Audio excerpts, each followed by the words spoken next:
I'm being abused by my husband. That's what my sister-in-law, Holly, said when she came to our house. She ended up staying for over 3 months, doing nothing all day but lazing around, not even helping with the chores. And my husband, Matt, he's more concerned about Holly than his own daughter. When I suggested that Holly could help out a bit with the housework, she retorted, "If you have a problem with it, you can leave." I shot back, "You know, this house is rented in my father's name." The next thing I knew, there was a searing pain across my cheek. I couldn't believe he hit me. Well, if that's what he wants, I'll leave. My name is Mary. I'm a 34-year-old office worker. Currently, I live in an apartment somewhere in the Kanto region with my husband, Matt, also an office worker, and our first-grade daughter, Mia.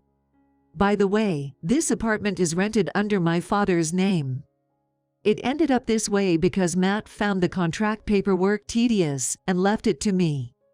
I don't really have any major complaints about our current life. Sure, juggling work, housework, and parenting is a bit tough. After finishing work, I cook dinner for the whole family, do the laundry, and on days Mia has piano lessons, I also handle the drop-off and pick-up. It's quite demanding, and Matt doesn't help much with household chores or parenting.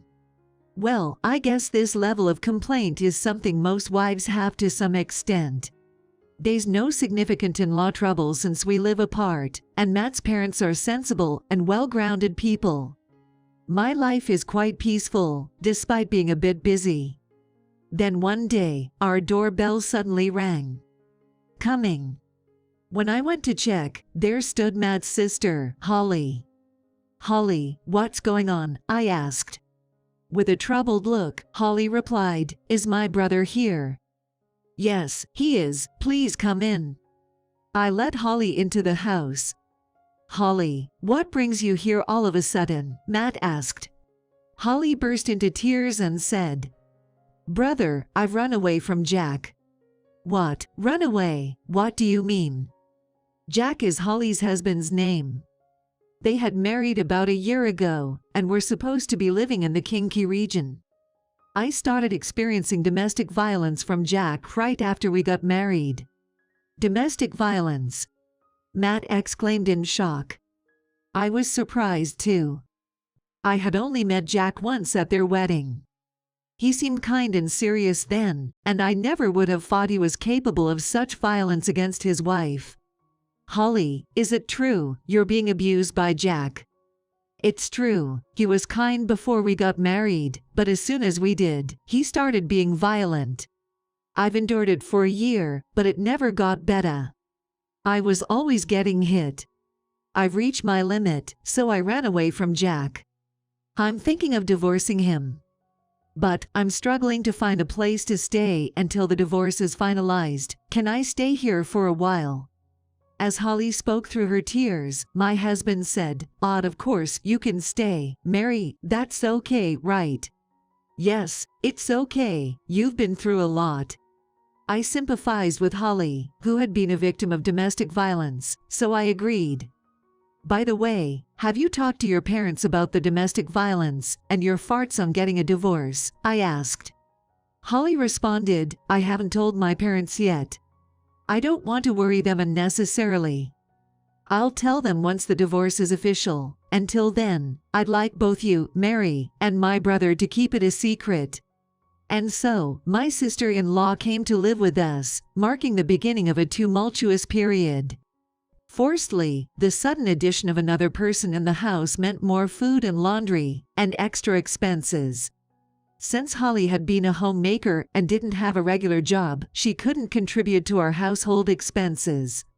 If only she would help with house cleaning, shopping, or meal preparations while we were at work, but she did none of that. She just lounged around all day.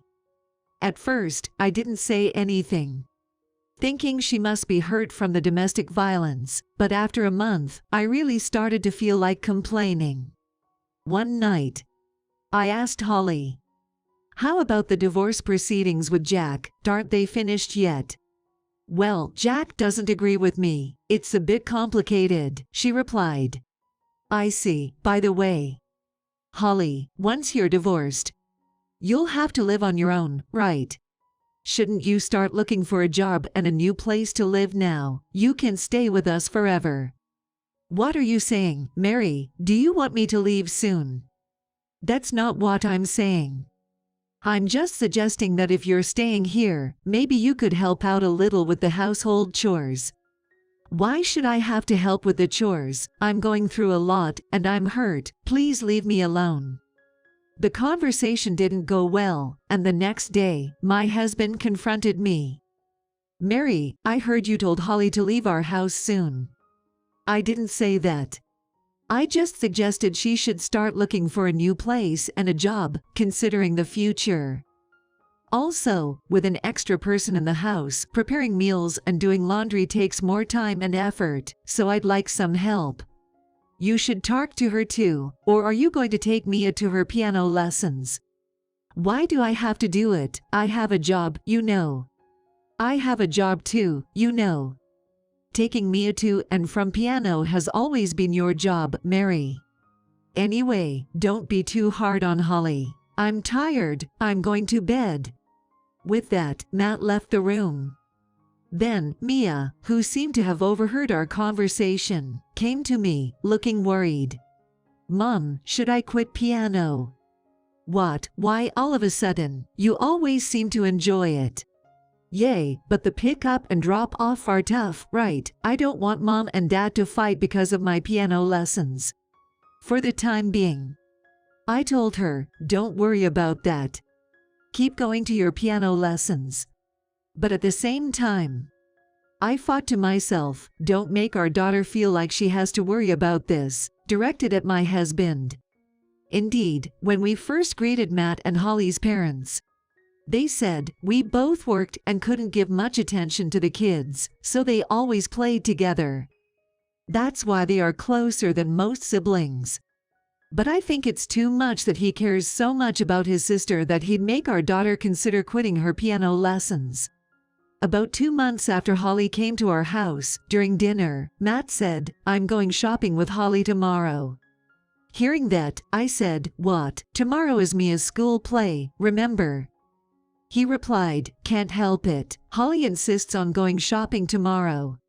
There's a limited edition cosmetic release tomorrow. I really want it, so I'm going, Holly added. Why do you prioritize Holly's needs over Mia's? We have planned Mia's schedule first. Who is more important to you, your daughter or your sister? Mia's event is your job, isn't it? You're going to take photos and videos, right? We can just watch those later. Unable to bear our argument, Mia finally asked directly, how long isn't Holly planning to stay with us?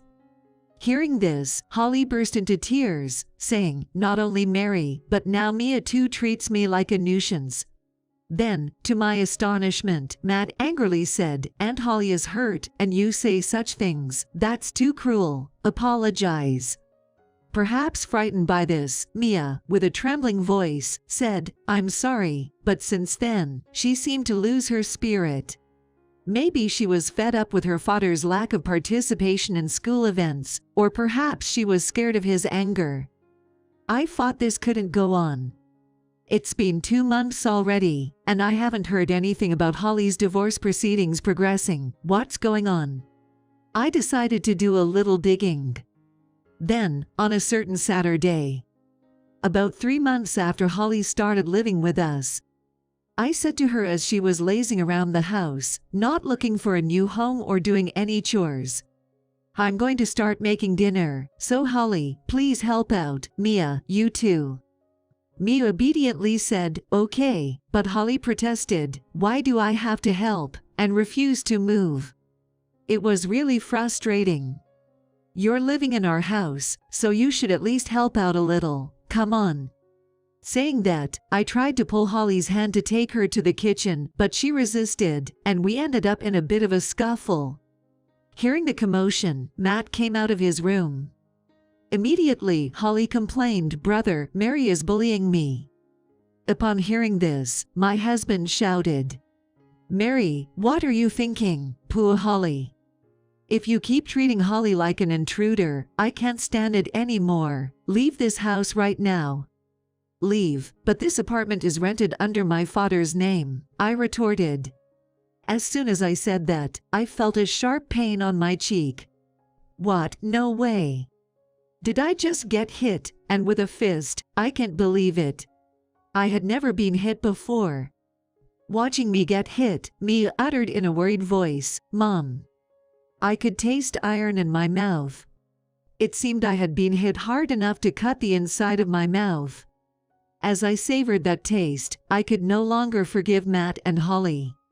I can't stand it. That's my line. I can't bear living with someone who values his sister more than his own daughter, I yelled. To this, my husband laughed and said, "Then leave. I told you that just now." Holly also laughed. Exactly. This might be your father's place or whatever, but don't get too carried away. Realizing arguing was futile, I said, "Fine, I'll leave, but you both will regret this." With that, I took Mia and left the house right then. We went to my parents' house in the neighboring county. When I told my parents what happened, they were furious. My father immediately canceled the apartment lease. Now those two no longer had the right to live there. I told my parents, who wanted to talk to Matt, "I can handle this myself. I haven't been doing nothing these past 3 months," and asked them to just take care of Mia. The next day, I went to the hospital and got a medical report for the injuries from the assault. Then, with a lawyer and another man, I went to the apartment where Matt and Holly were staying. I had the lawyer and the other man hide for a moment while I rang the doorbell. Holly answered the door. I could see inside the house it was a mess, surprisingly so for just 2 days. "Why did you come back?" Holly asked arrogantly. To her, I replied, "Why are you guys even living here? I canceled this room 2 days ago." "What?" Hearing my voice, Matt also came out. "I talked to Dad and had him cancel this room on the spot.